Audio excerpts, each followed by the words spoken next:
Dr. Rasheed Ivey. He's actually a CDU baby. I'm going to let him talk about that and his career. But we're so proud. He's an anesthesiology resident at Harbor Hospital now. Dr. Ivey, come share.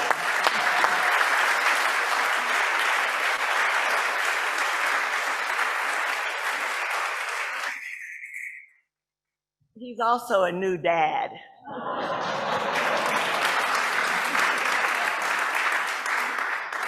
That is true. That's probably why I'm glowing. I get back to my baby boy, but this is very important. I wasn't going to miss it for the world. But I mean, you know, I have to start out by saying thank you to everyone who made this happen. I know some people are being posthumously honored, but you guys need to understand, like, truly what you did. It's huge. I come from this community, born and raised in Compton. Went to Compton Unified School District schools. So I'm just a kid from Compton, and I had a dream of being a doctor, didn't know where to start. Was an athlete growing up, but I came here as a student in the Saturday Science program, and that's the first time somebody put what I considered a knife at the time, but now, you know, scalpel. But my mom had to whoop me to get here. God bless her soul. But I know she's looking down, but I remember that morning vividly. It was tough. She whooped me good. And I came and we dissected a pig. And I knew then I wanted to be a doctor. I didn't know how I was going to get there. The hospital was still up and running because I grew up right around this area. My dad still lives in Compton. And I would see doctors in white coats. And I'm like, oh, that's pretty dope, you know? And I didn't really know how to process it then because I didn't have anybody in my family who had done it. But I can honestly say this is a family. And, you know, I'm only here because of these folks. And Dr. Carlisle said, you know, we stand on the shoulders of giants. And I'm only standing here because of the people in this room.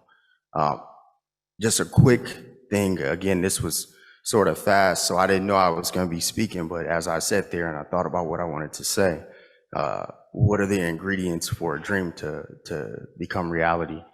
And it's something that I read in the newsletter, the Sharpest Scalpel, the Drew newsletter, and it was the right project, the right place, the right time. It's missing one ingredient, it's the right people, and that's the people in this room.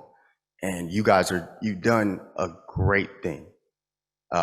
I was speaking with the CFO in the room, and she made a great point. All of us had to take physics and geometry and all that to become doctors. I really don't know why,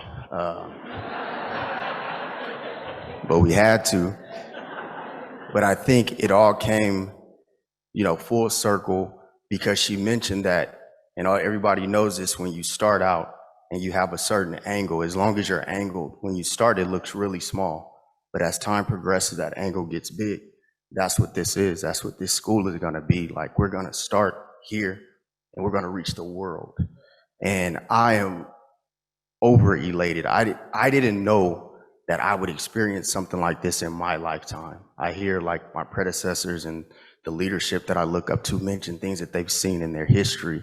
And as a young man, I never thought I'd have that, be able to tell my son and my grandkids, you know, hey, look, I saw this come to fruition. This is history, but this is full circle. This community is going to benefit drastically, and the world will benefit drastically because we're moving from the emphasis on medical science to practicing compassionate care. And that's why we won't be the third leading cause of death, because we're practicing compassionate care. And I want you guys to really understand, I appreciate this. I'm honored. I love you.